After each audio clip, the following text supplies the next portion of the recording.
मैंने खामोशी बहुत देखी सिस्टम की, अब अपनों की आवाज़ बनना चाहता हूँ। मैं राजनीति इसलिए नहीं करता कि मुझे सत्ता मिल जाए, धन मिल जाए। मैं अपनों की आवाज़ बनना चाहता हूँ। और रितेश यादव राजनीति इसलिए करते हैं कि अपनों के लिए लड़ सकें, अपनों के लिए कुछ कर सकें। और मुझे जो ये नेता लोग हैं खाली आते हैं, भाषण देते हैं, तो मैं वैसा नेता बनना नहीं चाहता। जो आपके साथ मतलब लड़के चलते हैं जी, तो क्या आप मतलब उनको पैसे देके बुलाते हैं या आपसे उनका व्यक्तिगत संबंध है कि एक नेता बनने के लिए उसके पास बहुत सारे मतलब पैसे होने चाहिए? तो क्या आपको लगता है कि या पैसे की जरूरत पड़ती है लोगों को, या आपको जनता का सपोर्ट मिले बस इतना ही काफी है? मैंने 17 साल की उम्र में राजनीति शुरू किया था। तब से मैं परमानेंट अपनी युवा भाई, माता बहन, क्षेत्रवासियों के बीच में जाता हूँ, उठता हूँ, बैठता हूँ, मिलता हूँ। और हमारे युवा भाई मुझे सपोर्ट करते हैं हर चीज़ों में। देखिए, मैं अपने विरोधी के लिए कुछ दो पंक्तियों में बोलना चाहता हूँ कि तुम पैसे से तो भीड़ बुला सकते हो, लेकिन क्या हमारी तरह भीड़ खड़ा कर सकते हो क्या? तुम पैसे पे भीड़ बुला सकते हो, लेकिन हमारी तरह भीड़ खड़ा कर सकते हो क्या? क्या मेरी तरह तुम भी आधी रात को इतना बड़ा काफिला खड़ा कर सकते हो क्या? तो हमारे उत्तर प्रदेश के मुख्यमंत्री आदरणीय योगी आदित्यनाथ जी से आप मिले, तो क्या अनुभव आपका रहा उनसे मिलने के बाद? और एक अच्छा नेता नहीं, बेटा बन के दिखाऊंगा, भाई बन के दिखाऊंगा अपने क्षेत्र वालों के लिए। पूर्वांचल के सबसे दबंग नेता धनंजय सिंह जी, आप उनके बारे में क्या बोलना चाहेंगे? आपका उनसे किस प्रकार का संबंध है आपका? देखिए, बड़े बड़े नेताओं का नाम लेना चाहूंगा, आपको उनके बारे में 2 शब्द में मतलब आंसर देना, आपको बताना उनके बारे में कैसे छवि है उनकी। मैं पहला लेना चाहूंगा हमारे देश के प्राइम मिनिस्टर मोदी जी। बहुत ही अच्छे नेता और जमीन से उठने वाले। दूसरा हमारे यहाँ के चीफ मिनिस्टर योगी आदित्यनाथ जी। संतों और हिंदू राष्ट्र के सबसे बड़े नेता।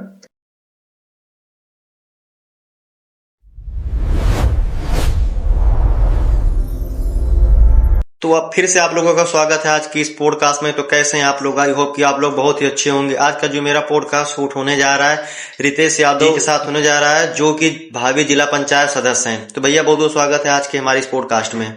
जी, आप सभी को सादर सादर प्रणाम। तो पहले आप हमारे दर्शकों को अपना थोड़ा सा इंट्रो दे दे ताकि आपको और भी अच्छे से समझ पाए। जी, आप सभी को मेरा नमस्कार। मेरा नाम रितेश यादव है। मैं अयोध्या का भी रहने वाला हूं और जौनपुर का भी निवासी हूं। अभी मैं हाल में ही LLB किया हूं और मैं अपने जनता की सेवा करना चाहता हूं, इसीलिए मैं आज भाई के साथ पोस्टकास्ट पे आया हूं।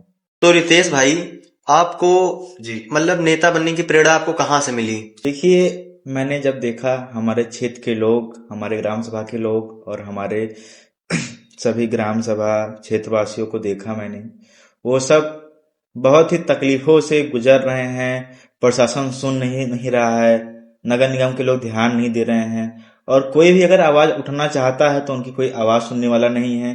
नेता लोग खाली आते हैं, भाषण देते हैं, फिर चले जाते हैं। युवा के पास डिग्री है, हर चीज है, उनके लिए कोई नौकरी देने वाला नहीं है।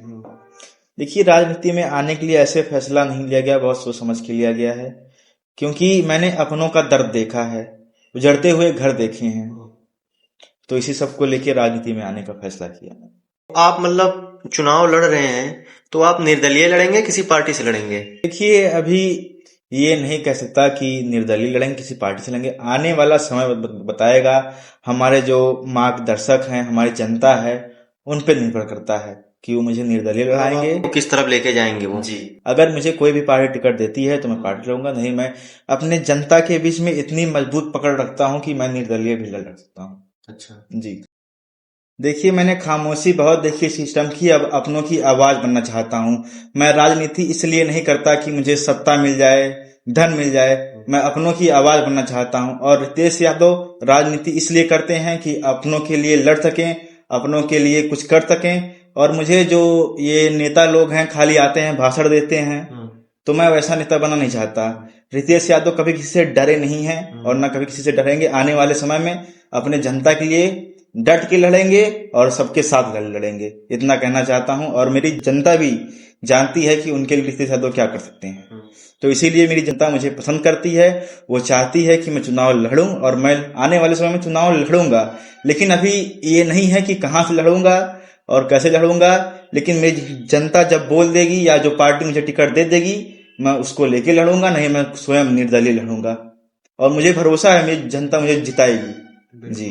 तो रितेश भाई, ये बताओ कि मैंने आपकी रील्स देखी हुई थी, जी। तो वहां पे जो आपके साथ मतलब लड़के चलते हैं, जी। तो क्या आप मतलब उनको पैसे देके बुलाते हैं या आपसे उनका व्यक्तिगत संबंध है? देखिए, अगर कोई व्यक्ति पैसे पे किसी को बुलाता है तो कितना दिन आएगा, एक दिन आएगा, 2 दिन आएगा। लेकिन हमारे साथ जो हमारे भाई, हमारे साथ जो लड़के चलते हैं, वो ना पैसे पे आते हैं, ना खाना पे आते हैं, ना दारू दारू पे आते हैं। वो हमारे व्यक्तिगत संबंध पे आते हैं। और मैं आधी रात को बोल तो आधी रात को खड़े रहेंगे। पैसे दिए हुए बुलाए लोग आ जाएंगे, कल आएंगे, लेकिन हमेशा नहीं आएंगे। उन लोग ये है कि अभी मैं बोल दूं कि भाई यहाँ चलना है तो तुरंत आ जाएंगे। जो आजकल के युवा लोग हैं, मेरी मेहनत देख रहे हैं, रितेश यादव परमानेंट जनता के बीच जा रहे हैं, अपनों युवा के लिए खड़े हैं, युवा के लिए आवाज उठाते हैं, तो उससे प्रेरणा लेके वो मेरे साथ जुड़ते हैं। और अगर कहीं मुझे जरूरत पड़ती है तो खड़े रहते हैं। और मेरे पास जो आता है मैं पहले देता हूँ। भाई मेरे पास पैसा नहीं है, मेरे पास गाड़ी नहीं है। जनता का लेकिन सपोर्ट है। जी। और जो भाई लोग आते हैं उनकी स्वयं की गाड़ी रहती है, स्वयं का तेल रहता है। अच्छा, लोग जैसे बोलते हैं, आदमी के दिमाग में क्वेश्चन उठता है जी। कि एक नेता बनने के लिए उसके पास बहुत सारे मतलब पैसे होने चाहिए। तो क्या आपको लगता है कि या पैसे की जरूरत पड़ती है लोगों को, या आपको जनता का सपोर्ट मिले बस इतना ही काफी है? देखिए, मेरा व्यक्तिगत जो मेरा अनुभव रहा है, ये बात भी कहीं ना कहीं सही है कि पैसे की भी जरूरत पड़ती है। लेकिन अगर आपके जनता के लिए रिश्ते अच्छे हों तो कहीं ना कहीं पैसा कम खर्च करना पड़ता है। क्यों, अगर आप जनता के बीच में जा रहे हैं, उनसे मिल रहे हैं, तो दर्द तकलीफ में बैठ रहे हैं, तो जनता भी देखती है कि अगला बंदा आया, कौन आया था हमारे घर जी। पे, मतलब तो आपको सपोर्ट करेगी फिर वहां पे। जी। और कहीं न कहीं राजनीति में पैसा भी लगता है। और मैंने जीवन भर खाली, मैं आपको सच्चाई बताता हूँ, मैंने 17 साल की उम्र में राजनीति शुरू किया था। तब से मैं परमानेंट अपनी युवा भाई, माता बहन, क्षेत्रवासियों के बीच में जाता हूँ, उठता हूँ, बैठता हूँ, मिलता हूँ।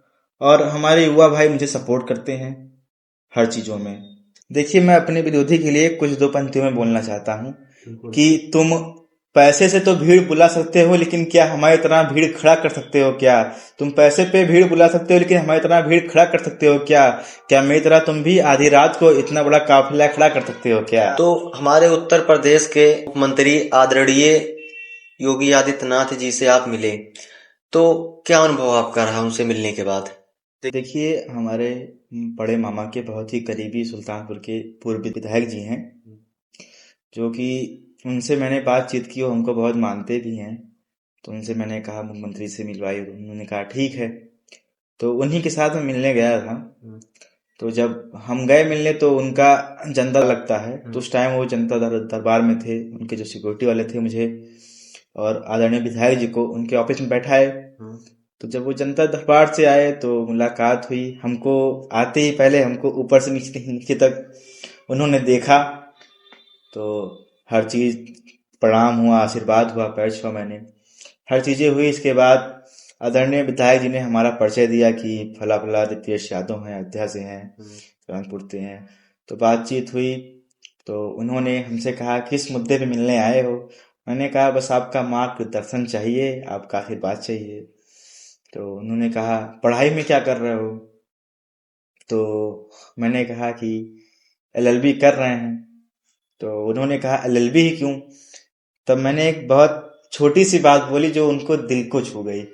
उसी पे बहुत भावुक हो गए। मैंने कहा मैंने एलएलबी इसलिए चॉइस किया क्योंकि हमारी जो ग्राम सभा या प्रदेश की जनता है, मैंने देखा कि वो आवाज उनके पास है, कोई आवाज सुनने वाला नहीं है। उन्हें पुलिस के लोग, नगर निगम के लोग और गुंडे लोग उन्हें परेशान करते हैं। उनकी कोई आवाज सुनने वाला नहीं, आवाज उठाने वाला नहीं है। तो एडवोकेट या वकील जो भी कहें, वो ऐसा शिक्षा है, ऐसी डिग्री है कि वो व्यक्ति कहीं भी बोल सकता है। वो चाहे पीएम हो, चाहे सीएम हो, चाहे डीएम हो, वो व्यक्ति किसी के सामने भी बोल सकता है। तो मैंने अपने जनता के लिए, अपने लोगों के लिए मैंने ये डिग्री हासिल करना चाहा। मैं इसकी तैयारी कर रहा हूँ। तो बहुत खुश हुए, कहे बहुत अच्छी बात है। तो उन्होंने कहा कि कहीं चुनाव लड़ने की तैयारी कर रहे हो। तो मैंने कहा देखिए अभी मैं कोई व्यक्तिगत तैयारी नहीं कर रहा हूँ, लेकिन ये है कि जब आपका मार्गदर्शन होगा, आपका आदेश होगा, हमारी जनता का आदेश होगा, तब चुनाव लड़ा जाएगा। लेकिन मैं चुनाव इसलिए नहीं लड़ रहा हूँ कि मुझे सत्ता हासिल करनी है, मुझे कुर्सी हासिल करनी है। मुझे अपनी जनता के बीच रहना है, उनका प्यार चाहिए और उनकी जनता की आवाज उठाना चाहते हैं आप। उनकी दर्द को मैं अपने से बांट सकूं, उनकी दर्द मैं समझ सकूं, एक बेटा बन के, एक भाई बन के।